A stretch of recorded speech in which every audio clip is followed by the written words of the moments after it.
గద్దిస్తున్నాడు. ఏమని గద్దిస్తూ ఉన్నాడు? నా నామమును నిర్లక్ష్య పెట్టు యాజకులారా, నేను యజమానునైతే, నేను ప్రభునైతే నాకు భయపడేవాడు ఎవడన్నా మీలో ఒకడున్నాడా? లేదు ప్రభు, భయాన్ని బట్టి నీ సన్నిధికి వచ్చాం. నిజమేనా? సామెతల గ్రంథం 16వ అధ్యాయం 6వ వచనం. సామెతల గ్రంథం 16వ అధ్యాయం 6వ వచనం. కృపాసత్యముల వలన దోషములకు ప్రాయశ్చిత్తము కలుగును.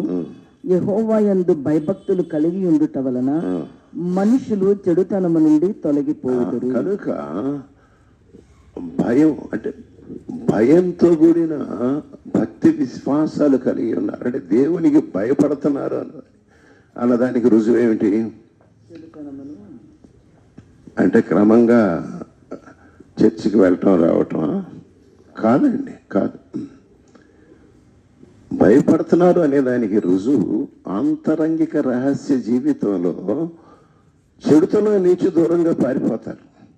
అది రుజువు. కనుక నాకు భయపడేవాడు ఎక్కడున్నాడు? ఇదొక ప్రశ్న. మరొక ప్రశ్న, ఇంకా యెషయా గ్రంథం 53వ అధ్యాయం 1వ వచనం.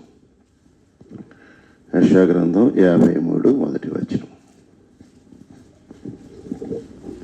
మేము తెలియజేసిన సమాచారము ఎవడు నమ్మాను? మేము తెలియజేసిన సమాచారమును నమ్మిన వాడు ఎవడండి? యెహోవా బాహువు ఎవనికి బయలుపరచబడెను. యెహోవా బాహువు ఎవనికి బయలుపరచబడి అంటే అర్థం ఏంటి? నమ్మినట్లు కనపడుతున్నారు, నిజానికి నమ్మట్లేదు. మేము తెలియజేసిన సమాచారం నమ్మినాడు ఎవడండి? అదే మేమంతా నమ్మేమన్నా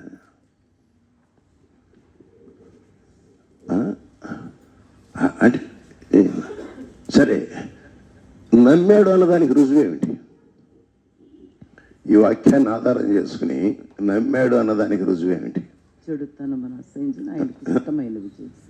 యెషయా గ్రంథం 53:1 ఆధారం చేసుకుని నమ్మాడు అన్నదానికి రుజువు ఏంటి?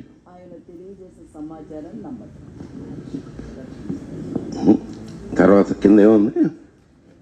బాహు ఎవనికి బయలు. అది అది అది జాతం అది చెప్పండి.